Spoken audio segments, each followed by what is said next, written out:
Hey everyone, today I am doing a quick overview of Baldur's Gate 3 character creation. Baldur's Gate 3 just came out on August 3rd. I'm going to try and give you a quick overview of character creation in 10 minutes or less.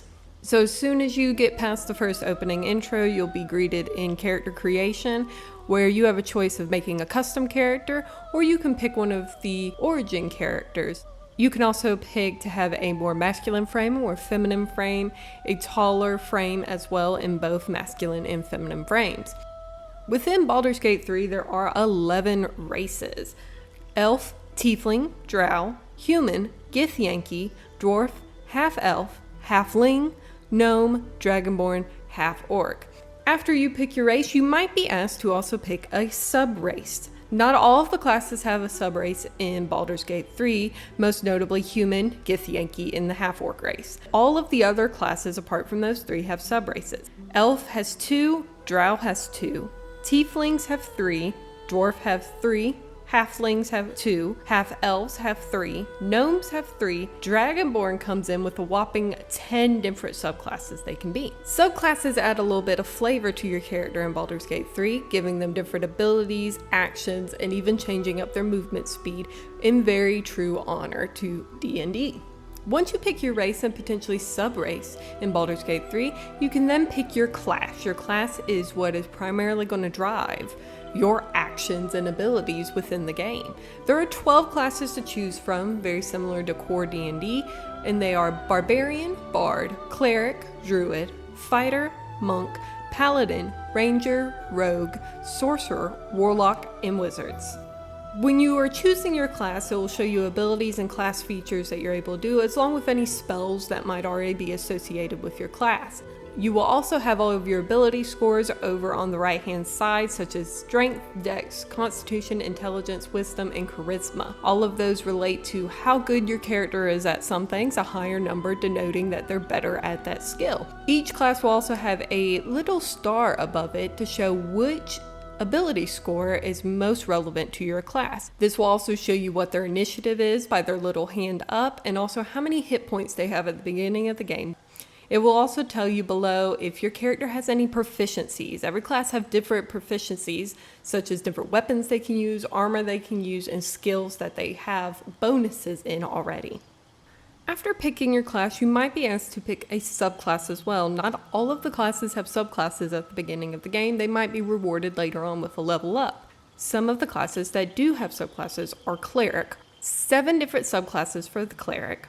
As a fighter, you can pick your different fighting style between archery, defense, dueling, great weapon fighting, protection, or 2-weapon fighting. If you pick the Paladin, you'll be asked to pick between 3 different oaths: Oath of the Ancient, Oath of Devotion, or Oath of Vengeance. If you pick the Ranger class, you'll have 2 different choices to make.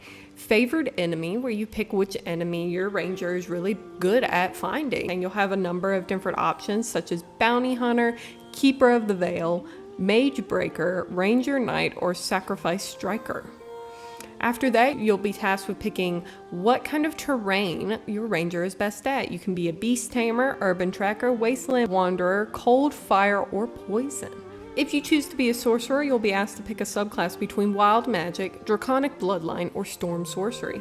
If you happen to pick the Warlock class, you'll be asked to pick between the Fiend, the Great Old One, or the Archfey as your subclass. It is also important to note that if you are a Cleric in the game and you take that class, you can also pick what kind of deity you worship. Following your class and any subclass options you pick, you may be asked to pick your cantrips and or spells that you have available. The top boxes will show how many spells you can have, and the bottom boxes show all the spells you know. The game already puts some spells in there for you already that are recommended, but you are free to choose however you want. There's a number of different backgrounds that you are able to pick. The backgrounds in Baldur's Gate 3 include the Acolyte, Charlatan, Criminal, Entertainer, Folk Hero, Guild Artisan, Noble, Outlander, Sage, Soldier, Urchin. Your second to last choice you will make when making your character in Baldur's Gate 3 is your ability scores. Yes, you can pick and choose how many points. It works very much like a point buy system of how many points you can put into different categories. The game already gives you recommended stats for whatever class you pick. So if you are a fighter, your strongest stat is going to be your strength at about a 17. If you are something else like a sorcerer or a bard, your charisma is going to be the highest, usually with something like strength or intelligence falling behind in some of these classes. If you're not happy with that, you can totally take points away, shift them around however you want. You can also get some other bonuses to add where you choose. So apart from the mechanicals, there is customization that you can do in Baldur's Gate 3. You can also make their identity female, male, or non-binary or other. 7 different voices that you can pick from for your character, and it will play a nice little voiceover. As far as actually customizing the face or features, tilting things, that is not in Baldur's Gate 3. You do have these preset faces that you have to stick to. After you pick your face, you can pick your skin color and stuff. They have a multitude of skin colors in Baldur's Gate 3. If you want to make an actual human be purple, you can do that. You can get wild with it. All you have to do is click to see all skin colors, and you'll be able to see all the skin colors available in Baldur's Gate 3. Moving on from that, you have a list of different scar options that you can do. You can use the maturity slider to gauge how old your character might be. You can also do a freckle quantity, a freckle intensity, and vitiligo pigmentation. After you have done that, feel free to go into body art. There is a multitude of different options that come for tattoo and body art that you can put on your character.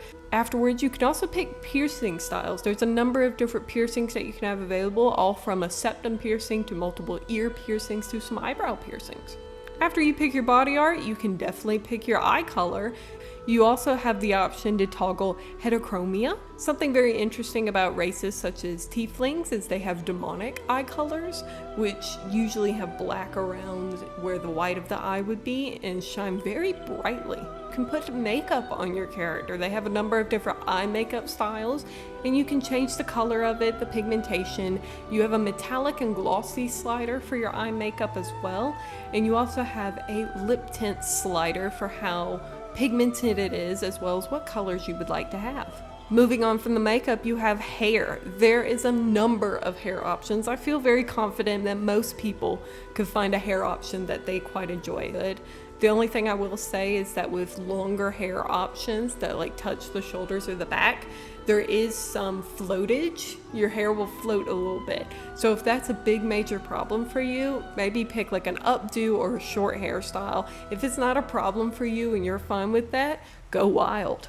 After you pick your hair color, you have the chance of picking your highlight color. You get to pick your intensity for these colors as well, and you can click to see all highlight colors. There is a graying feature that I think is really nice in Baldur's Gate 3. Yes, of course, you can add regular like graying hair and your intensity of how much it is to how little it is, but it doesn't have to be reduced to just gray. The next best thing for you to do is look at facial hair. Does your character need any facial hair? Last thing you will pick could be horns. You have a number of different horn options you can pick. You can also pick your horn color, which comes in a multitude of different colors, as well as the tip color of your horn. You have completed Baldur's Gate character creation. The next thing is to get playing. Wait, what? I got to do it all again?